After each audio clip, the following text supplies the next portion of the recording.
ऐसा आभास होता कि शबरी से कहते जाओ प्यारी, तुमने मुझे मेरे प्राण की रक्षा की है, तुमने इस बंधन से मुझे मुक्त किया, तुम भी एक दिन इस बंधन से मुक्त हो जाओ।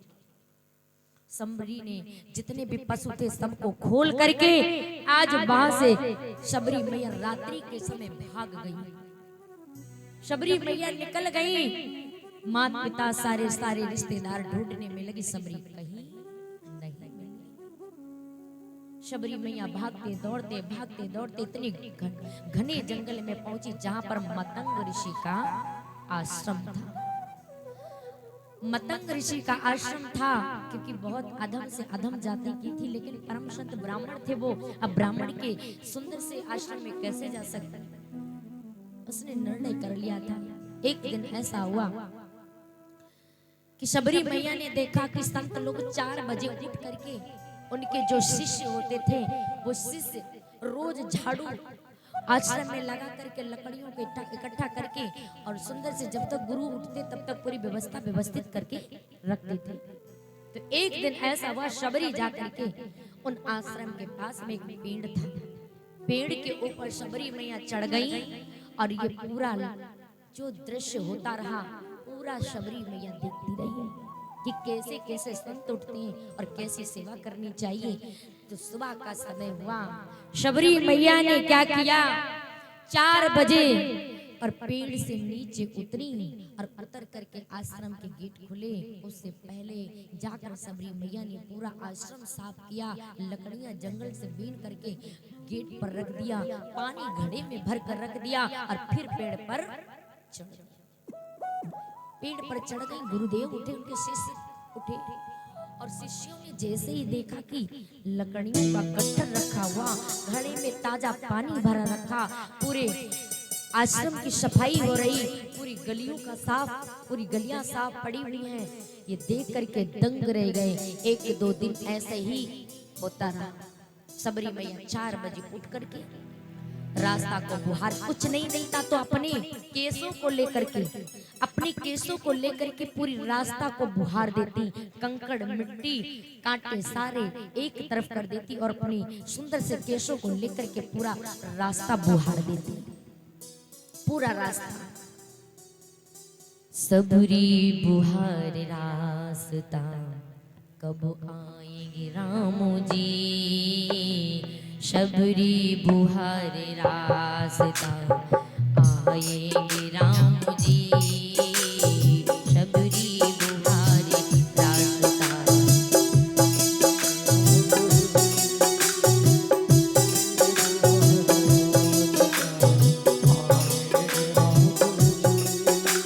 शबरी बुहार रास्ता कब आएंगे राम जी, शबरी बुहार रास्ता आएंगे राम जी, मेरा भी धन्य जीवन, मेरा भी धन्य जीवन बनाइए राम जी, मेरा भी धन्य जीवन बनाइए राम जी।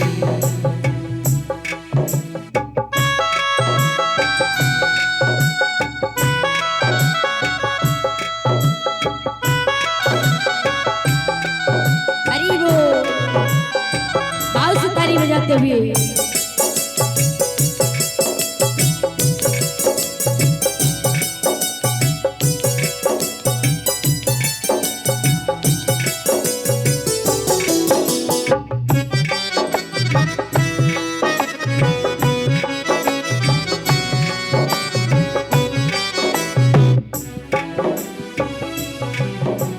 शबरी बुहार रास्ता कब आए राम जी, शबरी बुहार रास्ता आए राम जी, मेरा भी धन्य जीवन बनाए राम जी, मेरा भी धन्य जीवन बनाए राम जी, मेरा भी धन्य जीवन बनाए राम जी।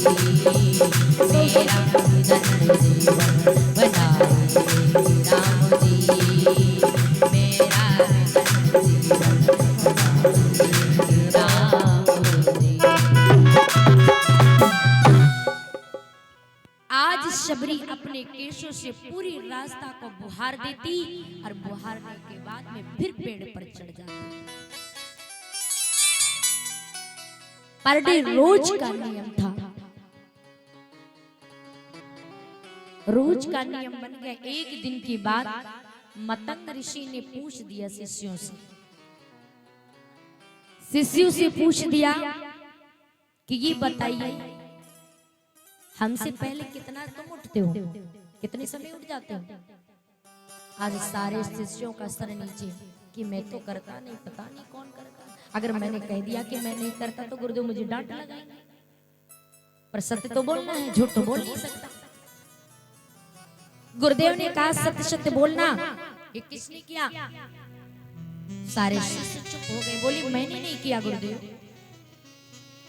आश्चर्य की बात यह है गुरुदेव, पता नहीं ये कौन करके चला जाता है, पता करो, उसका पता करो कि ये रास्ता कौन बुहारता है और सुंदर से घड़े में पानी भर करके और लकड़ियों को कौन इकट्ठा करके रखकर चला जाता है, पता करो। 4 बजे सबरी मैया का उठना, रास्ता को बुहारना, लकड़ियों को इकट्ठा करना, घड़े में पानी भरना रोज का नियम बन गया। सेवा संतों की करने लगे। यही तो प्यारे होता है, जो कभी बताता नहीं कि मैंने सेवा की, वही तो एक परम संत भगवान का शिष्य है, वही तो भक्त है भगवान का। और जिसने भी थोड़ा काम कर दिया हमने किया है, तुमने नहीं किया है। जो बताकर सेवा नहीं करता है वही तो सच्चा भक्त है भगवान का। और जो बताकर कह देना कि हम करते हैं, तुमसे बढ़िया काम कर लेते हैं, तो वो काहे का भक्त। एक सबरी माँ और एक हनुमान जी,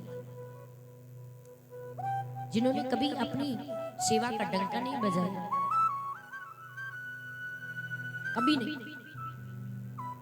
शबरी मैया का उठना 4 बजे, ये कार्य करना। एक दिन के बाद गुरुदेव ने कहा कोई लोग आज सोओगे नहीं, पूरी रात जागनी है, पता करो कौन करके चला जाता है, कौन ऐसा परम भक्त है भगवान का जो निर्दयी ऐसा काम करता है। जैसे शिष्य लोग बैठे इंतजार कर 4 बजे सुबह के, 4 बजे सुबह के तुरंत सबरी मैया पेड़ से नीचे उतरी उस दिन भी, और उतर करके अपने केसों से रास्ता बुहारी, कांटे हटाए।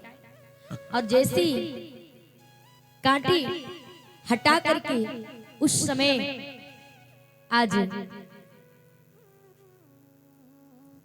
लकड़ियों को इकट्ठा करके और घड़े में जल भर करके वही नियम किया जो रोज करती। और जिस दिन आनंद प्यारे ऐसा किया, तुरंत मतंग ऋषि दौड़ करके आए और मैया सबरी की कलाई को पकड़ लिया। मैया सबरी की कलाई को पकड़ लिया। अब सबरी मैया छुड़ा रही हैं और थर थर कांप रही हैं कि आज तो मैं पकड़ी गई, आज तो हमें गुरुदेव आश्रम से निकाल देंगी। जो मैं संतों की सेवा करती ऐसा सौभाग्य भी नहीं होगा। थर थर थर कांपने लगी और हाथ जोड़कर आंखों से आंसू बहने लगे शबरी के, कि डर है कहीं मुझे बाहर ना निकाल दे, जो मैं संतों की सेवा करने का अवसर भी खो दूं। मैंने घर बार को छोड़ दिया, मैं कहाँ जाऊंगी, किसका आश्रय लूंगी, कौन मुझे अपनाएगा। कहने लगे गुरुदेव हमें बाहर मत निकालिएगा, हमें ऐसे ही सेवा करने दीजिएगा। कहा देवी कौन हो तुम, हाथ में छोड़ दो, कहो देवी क्या नाम है तुम्हारा। मतंग ऋषि ने पूछा। सबरी ने कहा गुरुदेव मेरा नाम शबरी है। आंखों से झर झर आंसू बह रहे। कहा मेरा नाम शबरी है, तो ये रोज तुम काम करती हो। कहा गुरुदेव हाँ मैं करती हूँ। गुरुदेव इतनी कृपा करना, मुझे निकालना नहीं, मैं यही ठीक हूँ, मैं आपकी ऐसे ही सेवा करूंगी। मतंग ऋषि ने दोनों हाथों को जोड़कर कहा। सबरी हाथ जोड़ी खड़ी है, शबरी के आंसू से झरझर आंसू बह रहे हैं। गुरुदेव ने कहा सबरी आ तू मेरे आश्रम में, कहा नहीं नहीं गुरुदेव, मैं अधम से अधम जाति की हूं, क्या मुझे आप अपनाएंगे? कहने लगी जा, तू मेरी शिष्या हो गई, सबरी शिष्या हो गई। मैं तेरा गुरु हूं और शिष्य और गुरु के बीच में कोई जाति और पाति नहीं बनाया करती। आ बेटी आ, तू मेरी बेटी है, बेटी के समान है। तूने इतनी संतों की सेवा इतने दिनों से करती है। शबरी कहने लगी गुरुदेव एक बार सोच लीजिए, किसी को ईर्ष्या ना हो, आप मुझे अपना तो रहे हैं, मैं अदम से अदम जाति की हूँ। जिस समय इतनी बात कही और शिष्यों ने तो घृणा की, और शिष्यों ने तो घृणा की कि तू अगर गुरुदेव ये सबरी यहाँ पर रहेगी तो मैं आश्रम को छोड़कर चला जाऊंगा, मैं यहाँ पर रुकूंगा नहीं। गुरुदेव ने कहा सुनो, जिसको रुकना है वो रुके और जिसको जाना है वो जा सकता है। ये मेरी परम शिष्य है, इसको हम आश्रम से निकाल नहीं सकते। अगर तुमको जाना है तो जा सकते हो, मुझे कोई फर्क नहीं पड़ता। सबरी को अपना लिया मतंग ऋषि ने, आश्रम में रहने लगी। आश्रम रहते रहते प्यारे समय व्यतीत करने लगी। एक दिन का जिक्र था, सबरी के गुरुदेव मतंग ऋषि बहुत हालत में एकदम बीमार पड़ गए और उनका समय निकट आने लगा। उनका समय निकट आने लगा प्यारे। आज उसी समय शबरी मैया के गुरुदेव मतंग ऋषि भगवान के लोक को सुधार, उनकी मृत्यु हो गई मतंग ऋषि की। लेकिन उनसे पहले एक बात कही थी शिष्या से अपनी कि चिंता मत करिए, तुम्हारे इस आश्रम में एक दिन राम जी पधारेंगे, उसी दिन तुम्हारी ये कुटिया सफल हो जाएगी। सबरी तेरी भक्ति सफल हो जाएगी, तेरी तपस्या सफल हो जाएगी।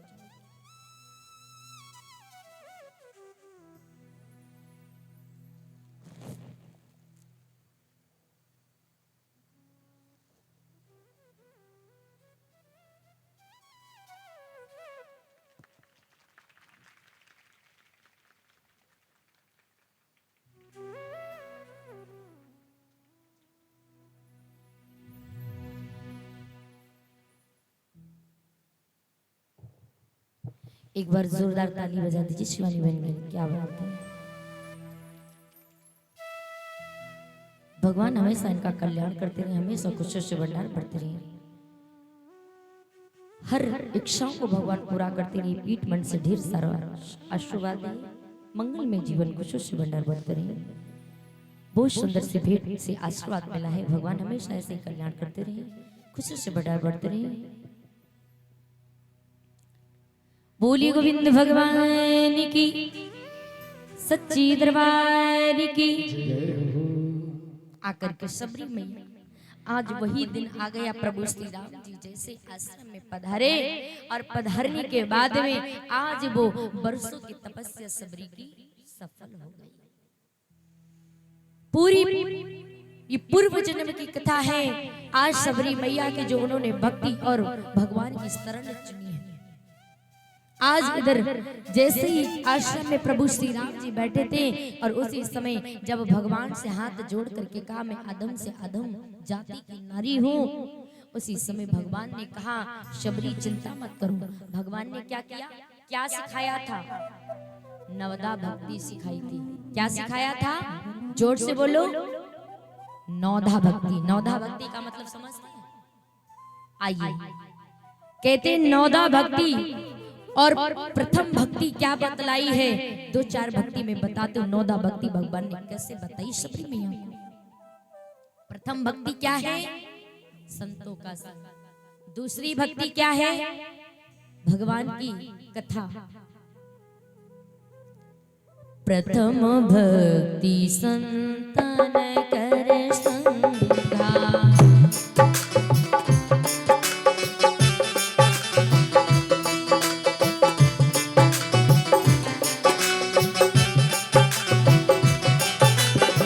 प्रथम भक्ति संतन कर संगा, प्रथम भक्ति संतन कर संगा।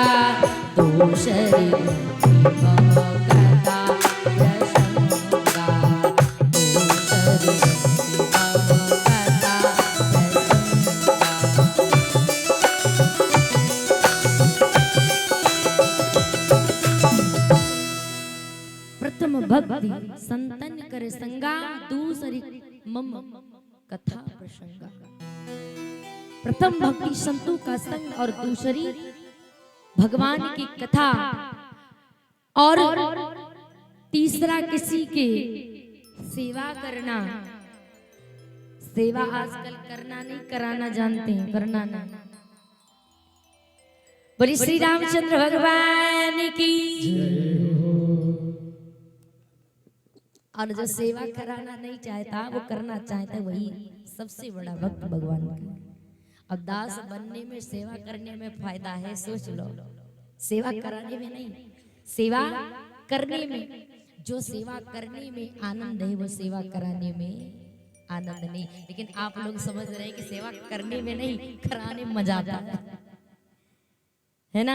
कोई हमारी सेवा करता रहे, क्या आनंद मिल रहा है।